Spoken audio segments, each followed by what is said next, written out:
একটা যে খালগুলোর ছবি তুলতে ভালো লাগবে, আমাদের ক্যামেরাটাও দেখতে দিই না। অটো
এবার আসছে।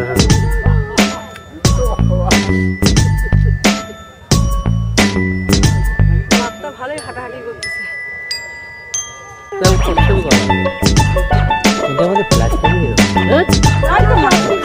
না না প্লাস্টিকের না না ভিডিও করি একটা। চোখটা দেখেন না, চোখটা দেখে বুঝতে হবে। চোখ জলজল করছে। আমার মনে হচ্ছে এখানে বাড়ি সত্যি গাছগুলো সাইজ এক সাইজ কি বলে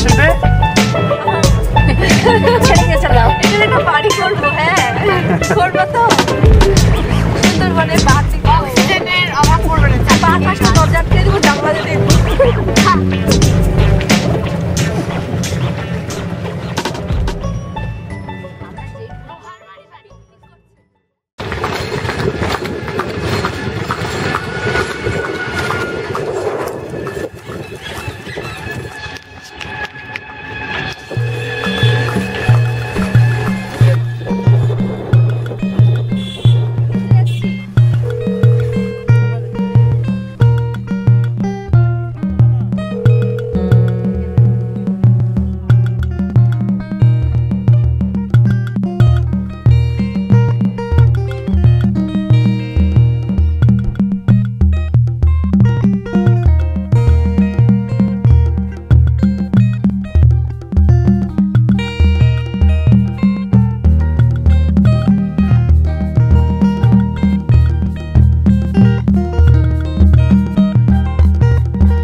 ওনার স্ত্রীর কবর সারফুন্নিসা বেগম।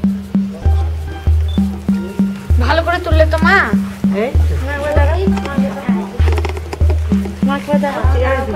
দ্বিতীয় সমাধিটি বসত করুন সিরাজুদ্দৌলার মসজিদ হজরতি বেগম, যিনি ব্রিটিশ ইস্ট ইন্ডিয়া কোম্পানির সঙ্গে হাত মিলিয়ে নবাব সিরাজউদ্দৌলাকে পলাশী যুদ্ধে পরাজিত করেছিল 1757 জুন। 1757 জুন পলাশী যুদ্ধে সিরাজ হেরে যাওয়ার পুরো রহস্যটা ওনার মাসি হজরতি বেগমের ছিল। এনে ব্রিটিশের সঙ্গে হাত মিলিয়েছিল আর সিরাজকে যুদ্ধে হারিয়ে দিয়েছিল। এবং পরবর্তী পাশের কবরটা হচ্ছে আমিনা বেগম, সিরাজের মার সমাধি। এবং এইখানে রয়েছে 17টা সমাধি। এনারা সব বিহার পাটনা থেকে এসেছিল এই মুর্শিদাবাদ রাজধানীতে। নবাব সিরাজউদ্দৌলা 1757 সালে যুদ্ধে হেরে যাওয়ার পর মির্জাফর সিরাজউদ্দৌলাকে বন্দী করে রেখেছিল। তখন ইনারা সবাই মিলে মির্জাফরের বাড়িতে গিয়েছিল সিরাজকে দেখার জন্য। ইনাদেরকে খাওয়ারে বিষ দিয়ে মেরে দিয়েছিল সিরাজের আত্মীয় স্বজনদেরকে। এই কাজটা করেছিল মির্জাফরের ছেলে মিরন। তো ইনাদেরকে মারার উদ্দেশ্য একটাই, east India company Robert Clive যুদ্ধে পলাশীর হেরে যাওয়ার পর সিরাজ এই ঘোষণাটা করেছিল যে সিরাজের একটি বংশধর যাতে বেঁচে না থাকে, কারণ সিরাজের বংশধর যদি বেঁচে থাকে পরবর্তীকালে যুদ্ধ ঘোষণা করবে, অর্থাৎ সিংহাসন নিয়ে দাবি দাবা করবে। সেই জন্য কিন্তু ইনাদেরকে খাওয়ারে বিষ দিয়ে মেরে দিয়েছিল। সব বিহার পাটনা থেকে এসেছিল। চলুন আসো দিদি, তাড়াতাড়ি আসো।